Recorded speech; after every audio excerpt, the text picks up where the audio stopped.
បាទឈ្មោះជាច័ន្ទរ៉ូនេះខ្ញុំមកបង្ហាញពីការងារដែលគ្រូដាក់ឲ្យ midterm ដែលធ្វើពី server side rendering ជាហៅកាត់ SSO ហើយការងារខ្ញុំគឺនៅក្នុង home page ដែល design home page ដែលក្នុងហ្នឹងយើងអាចហ្នឹងហើយដូច home page ដែលលោកគ្រូឃើញហ្នឹងគឺហើយនឹងការងាររបស់ខ្ញុំគឺ hosting ហើយឥឡូវខ្ញុំចូលទៅដល់ការងាររបស់ខ្ញុំមួយទៀតហ្មងទៅគឺ hosting គឺខ្ញុំប្រើ cPanel របស់ Namecheap ខ្ញុំបានទិញជះលុយទិញ hosting មួយកន្លែងខ្ញុំប្រើ cPanel ហើយខ្ញុំបានហោះចូលហើយលើវាដែរឥឡូវយើងចូលទៅឆែកមើលទៅខ្ញុំដាក់ឈ្មោះថា jamsok.site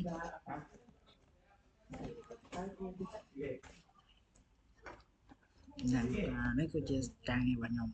ហើយទៀតនឹងការងារទៅក្រុមការងារខ្ញុំមួយទៀត member ខ្ញុំមួយទៀតលោកគ្រូខ្ញុំមកឈ្មោះអង្គរបតខ្ញុំមកនេះយក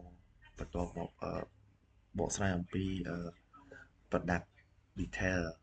នៅក្នុង product នីមួយៗវាមាន detail របស់វាចេញមើលទៅនេះគឺជា detail របស់ product នីមួយៗគ្រប់ product វាមាន detail ទាំងអស់ហើយក្នុងនោះយើងអាច add to cart នៅក្នុង product detail ក៏បានដែរ add to cart អូខេហើយវា load នៅក្នុងកន្ត្រក cart របស់យើងខ្ញុំឈ្មោះចៅចំណានខ្ញុំតពី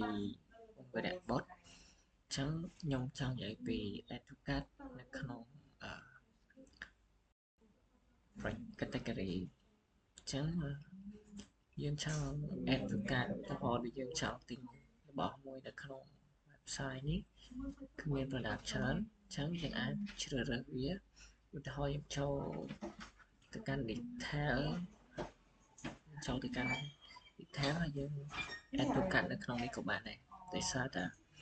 យើងចង់ឧទាហរណ៍យើងមើលទៅយើងចង់ទិញ product មួយណាយើង add to cart ទៅវាចូលនៅក្នុង cart នេះយើងចូលនៅក្នុង add to cart ចឹងយើងចូលមើលកន្លែងកន្ត្រកនេះគឺវាដាក់ add to cart ចឹងអានេះជា product របស់យើងវាមាន price វាមាន និង sub total ចឹងនេះគឺ total សរុបមកហើយនេះគឺជាតម្លៃរបស់ product របស់យើងឈ្មោះហ៊ុនជីវ៉ាថ្ងៃនេះខ្ញុំធ្វើការនិយាយអំពីនៅពេលដែលយើង add to cart ហើយតំណែងរបស់យើងដែលមានចំនួនប្រមាណហើយសរុបជា sum total ទាំងអស់ហ្នឹងគឺយើងធ្វើការ process check out ក្នុងកន្លែងនេះគឺយើងធ្វើការបញ្ចូល name ខ្ញុំបញ្ចូល name ក៏ដូចជា email address របស់ខ្ញុំហើយទីតាំងហើយនៅពេលដែលយើង place order generate invoice នេះគឺ website របស់យើងគឺនឹងធ្វើការ generate ជា HTML មកស្រេចដែលមានម៉ោងដែលមានថ្ងៃទីដែលយើងបានធ្វើការ order នៅក្នុងថ្ងៃហ្នឹងហើយក៏ដូចជា list របស់ item របស់យើងទាំងអស់ហ្នឹងហើយកន្លែងនេះគឺជាការ print sale ជា invoice របស់យើង sale ជា PDF ហើយនេះដល់ពេលយើងចុចមក sale ជា Microsoft PDF យើងធ្វើការ print វាចេញមកហើយខ្ញុំធ្វើការទុកនៅលើ desktop ខ្ញុំ save ដាក់ឈ្មោះថា test 1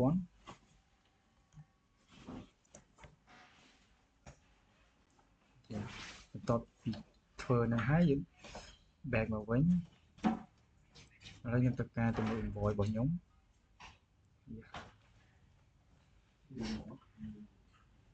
នេះជា invoice របស់ខ្ញុំហើយនេះគឺជា invoice ដែលយើងបានមានវិជាថ្ងៃទីលេខ code order របស់យើងក៏ដូចជាឈ្មោះ website ហើយនេះគឺជាឈ្មោះ email ហើយនិង address របស់ខ្ញុំដែលបានដាក់ចូលក្នុងហ្នឹងហើយនេះគឺជា list តម្លៃសរុបដែលយើងបានទិញទំនិញទាំងអស់ហ្នឹងមានមុខទំនិញនេះ2ក៏ដូចជាអីវ៉ាន់ផ្សេងៗទៀតហើយនេះគឺជា sub total របស់យើងហើយសម្រាប់ website នេះគឺជាប្រភេទ website ASO ចឹងលោកគ្រូ